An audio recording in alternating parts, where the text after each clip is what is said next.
ആകാശവാണി. നമസ്കാരം. പ്രത്യേക വാർത്താ ബുള്ളറ്റിൻ വായിക്കുന്നത് ഹരിഷ്ണ.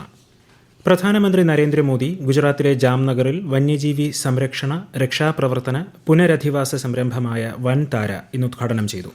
പാരിസ്ഥിതിക സുസ്ഥിരതയും വന്യജീവി ക്ഷേമവും പ്രോത്സാഹിപ്പിക്കുന്നതിനൊപ്പം മൃഗങ്ങൾക്ക് സുരക്ഷിതമായ താവളം വൻതാര ഒരുക്കുന്നതായി പ്രധാനമന്ത്രി സമൂഹമാധ്യമ പോസ്റ്റിൽ പറഞ്ഞു. സുസ്ഥിരവും എല്ലാവരെയും ഉൾക്കൊള്ളിച്ചുകൊണ്ടുമുള്ള വികസനത്തിന് വിഭവങ്ങൾ കൃത്യമായും കാര്യക്ഷമതയോടെയും കൈകാര്യം ചെയ്യണമെന്ന് രാഷ്ട്രപതി ദ്രൗപദി മുർമു.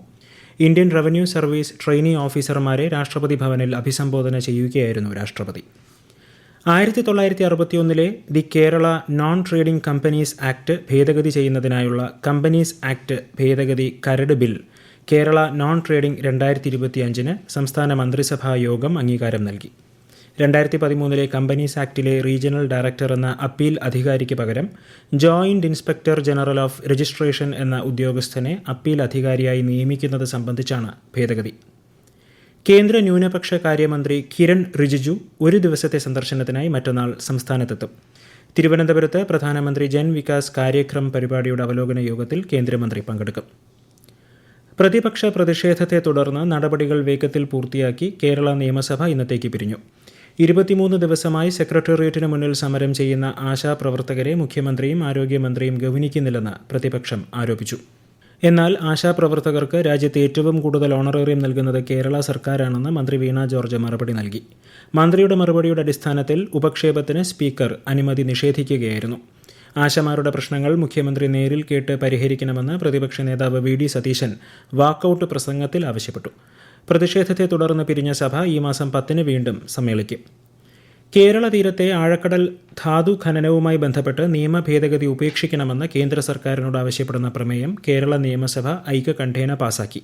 മുഖ്യമന്ത്രി പിണറായി വിജയനാണ് പ്രമേയം അവതരിപ്പിച്ചത്. കോഴിക്കോട് വയനാട് തുരങ്കപാത നിർമ്മാണത്തിന് സംസ്ഥാന പരിസ്ഥിതി ആഘാത സമിതിയുടെ അനുമതി 25 വ്യവസ്ഥകളോടെയാണ് അനുമതി നൽകിയിരിക്കുന്നത്. രേഖാമൂലമുള്ള അനുമതി കൂടി ലഭിക്കുന്നതോടെ ആനക്കാംപൊയിൽ മേപ്പാടി തുരങ്കപാതയുടെ നിർമ്മാണം ആരംഭിക്കും. ഉരുൾപൊട്ടൽ സാധ്യതാ പ്രദേശത്തെ തുരങ്കപാത നിർമ്മാണത്തിൽ അതീവ ശ്രദ്ധ പുലർത്തണമെന്ന് സമിതി ശുപാർശ ചെയ്തു. സംസ്ഥാനത്ത് റാഗിംഗ് കേസുകൾ പരിഗണിക്കാൻ പ്രത്യേക ബെഞ്ച് രൂപീകരിക്കുമെന്ന് ഹൈക്കോടതി.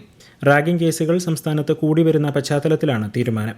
Chief justice Nitin Jamdar, justice Manu എന്നിവരടങ്ങിയ ഡിവിഷൻ ബെഞ്ചിന്റേതാണ് ഉത്തരവ്.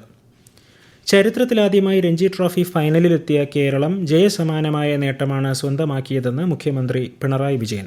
രഞ്ജി ട്രോഫി ഫൈനലിലെത്തിയ കേരള ക്രിക്കറ്റ് ടീമിന് ആദരം നൽകുന്നതിന് തിരുവനന്തപുരത്ത് സംഘടിപ്പിച്ച ചടങ്ങിൽ സംസാരിക്കുകയായിരുന്നു മുഖ്യമന്ത്രി.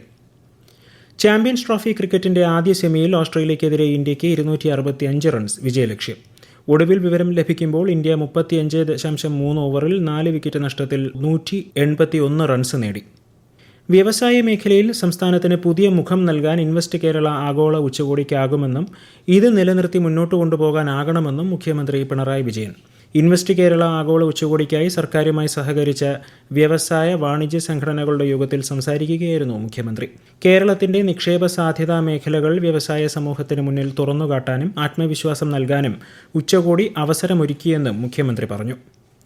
വയനാട് പുനരധിവാസം സമയബന്ധിതമായാണ് നടക്കുന്നതെന്ന് റവന്യൂ മന്ത്രി കെ രാജൻ. ഈ മാസം തന്നെ ടൗൺഷിപ്പിന്റെ നിർമ്മാണം ആരംഭിക്കുമെന്നും മന്ത്രി വാർത്താസമ്മേളനത്തിൽ പറഞ്ഞു. ഇതിനായി യാതൊരു ബാധ്യതകളുമില്ലാത്ത ഭൂമികളാണ് ഏറ്റെടുക്കുക. വാടക വീടുകളിൽ ഉൾപ്പെടെ കഴിയുന്ന ദുരിതബാധിതർക്ക് ഈ മാസം മുതൽ 1000 രൂപയുടെ സപ്ലൈകോ കാർഡ് നൽകുമെന്നും അതുവഴി അവശ്യ വസ്തുക്കൾ വാങ്ങാമെന്നും മന്ത്രി അറിയിച്ചു. വനാവകാശ നിയമം ഉപയോഗപ്പെടുത്തി പട്ടികവർഗ്ഗക്കാർക്ക് കൂടുതൽ കൃഷിഭൂമി ലഭ്യമാക്കാൻ നടപടി സ്വീകരിക്കുമെന്ന് മന്ത്രി ഒ ആർ കേളു. പത്തനംതിട്ട ജില്ലയിലെ പട്ടികവർഗ ഊരുകളിൽ നിന്നെത്തിയ മൂപ്പന്മാരുമായി സംവദിക്കുകയായിരുന്നു അദ്ദേഹം. ഊരുകൂട്ടങ്ങളെ കൂടുതൽ ശക്തിപ്പെടുത്തി വികസന പദ്ധതികളുടെ പൂർത്തീകരണം വേഗത്തിലാക്കുമെന്നും മന്ത്രി പറഞ്ഞു. തൊഴിലുടമയും തൊഴിലാളിയും തമ്മിലുള്ള പരസ്പര ധാരണയും തൊഴിലാളികളുടെ സുരക്ഷിതത്വവും വ്യാവസായിക പുരോഗതിക്ക് അനിവാര്യമാണെന്ന് മന്ത്രി വി എൻ വാസവൻ. സംസ്ഥാന വ്യാവസായിക സുരക്ഷിതത്വ അവാർഡ് വിതരണം തിരുവനന്തപുരത്ത് ഉദ്ഘാടനം ചെയ്യുകയായിരുന്നു മന്ത്രി. കേരളത്തിലെ അഭ്യസ്തവിദ്യരായ തൊഴിലന്വേഷകർക്ക് യോഗ്യതയ്ക്കും നൈപുണ്യത്തിനും അനുസൃതമായ തൊഴിലവസരങ്ങൾ സ്വകാര്യ മേഖലയിൽ ലഭ്യമാക്കുകയെന്ന ലക്ഷ്യത്തോടെ ആരംഭിക്കുന്ന വിജ്ഞാന കേരളം പദ്ധതിയുടെ പൈലറ്റ് നൈപുണ്യ പരിശീലന പരിപാടി നാളെ മന്ത്രി ആർ ബിന്ദു ഉദ്ഘാടനം ചെയ്യും. തിരുവനന്തപുരം വഴുതക്കാട് സർക്കാർ വനിതാ കോളേജിൽ നടക്കുന്ന ചടങ്ങിൽ മുൻ മന്ത്രി ഡോക്ടർ തോമസ് ഐസക്, ഉന്നത വിദ്യാഭ്യാസ വകുപ്പ് പ്രിൻസിപ്പൽ സെക്രട്ടറി തുടങ്ങിയവർ പങ്കെടുക്കും. പ്രത്യേക വാർത്താ ബുള്ളറ്റിൻ കഴിഞ്ഞു. അടുത്ത വാർത്താ പ്രക്ഷേപണം നാളെ രാവിലെ 6:45.